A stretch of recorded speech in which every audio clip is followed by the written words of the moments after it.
Hello everyone, let's start with first topic of Srimanta Sankardev for ADRE DHS SI.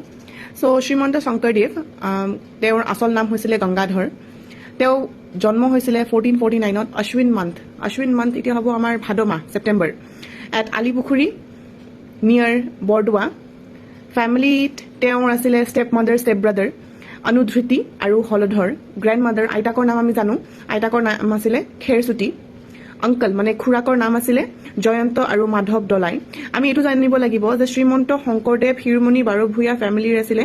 চ' তেওঁ যেতিয়া first টলত গৈছিলে 12 বছৰত মহেন্দ্ৰ কন্দলীৰ ওচৰত, তেতিয়া তাৰে শিৰোমণিৰ মানে পষ্টটো খুৰাক তেওঁৰ যোনজন খুৰাক আছিলে তেওঁলোকে চম্ভালি আছিলে, যেতিয়ালৈকে মানে তেওঁ টলৰ পৰা ঘূৰি অহা নাই।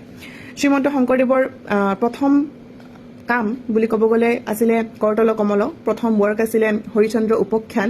আৰু তেওঁ কি ট্ৰান্সলেট কৰিছিলে? তেওঁ ট্ৰান্সলেট কৰিছিলে উদ্ধৱ সম্বাদ। ক'ৰ পৰা? ভগৱতৰ পৰা। কি বুক নম্বৰ 10। কিহৰ কাৰণে? ইনিচিয়েশ্যনৰ কাৰণে। ইনিচিয়েশ্যন মানে কি? যেতিয়া মহেন্দ্ৰ কন্দলী আৰু বহুত এনেকুৱা মানুহ যোনে শ্ৰীমন্ত শংকৰদেৱৰ আণ্ডাৰত ডিচাইপল হ'ব বিচাৰিলে, তেতিয়া তেওঁলোকে শৰণ ল'ব বিচাৰিলে, তেতিয়া তেওঁ এখন মানে ট্ৰান্সলেট কৰিছিলে। তেওঁ লিখা প্ৰথম বৰগীতটোৰ নাম হৈছে মান মেৰি ৰাম কৰণহু লগু। ক'ত লিখিছিলে? বদ্ৰিক আশ্ৰমত। তেওঁ বিচৰা ধৰ্মটোৰ বা ওলোৱা ধৰ্মটোৰ নাম হৈছে একশৰণ নাম ধৰ্ম। আৰু তেওঁ লিখিছিলে গুণমালা, আৰু তেওঁ 240টা বৰগীত লিখিছিলে। 240টা বৰগীত কিন্তু বৰ্তমান আমাৰ নাই, মাত্ৰ 34টাহে বাচিলে। তেওঁৰ ফাৰ্ষ্ট ৱাইফ আছিলে সূৰ্যৱতী, তেওঁৰ লগত তেওঁৰ এজনী ছোৱালী হৈছিলে মনোৰমা বা হৰিপ্ৰিয়া। ছেকেণ্ড ৱাইফ আছিলে কালিন্দী, তেওঁৰ লগত তেওঁৰ 3জন ল'ৰা হৈছিলে ৰামানন্দ, কামাললোচন আৰু হৰি চৰণ। তেওঁ ফাৰ্ষ্ট পিলগ্ৰিমেজ গৈছিলে কেতিয়া? At the age of 32।